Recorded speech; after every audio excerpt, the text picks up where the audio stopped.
If your unit is inside of an attic, here are a few things that you really need to pay attention to.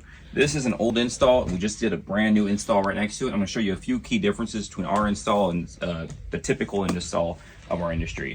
What you see here, this is your primary drain line. It has a trap in it. This trap has no maintenance. And this little port right here has another hole. You can kind of see it in here. That is designed for a secondary drain. So you can either run another drain outside the house, or what we prefer is an electronic safety switch like this SS2 model here. What that does is if that drain ever backs up, it cuts the system off.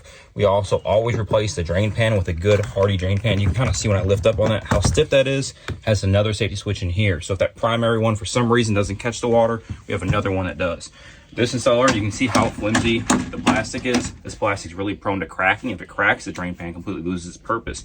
The other thing is too, that secondary drain port is clogged up or not stopped up. There's nothing there to actually shut the system off.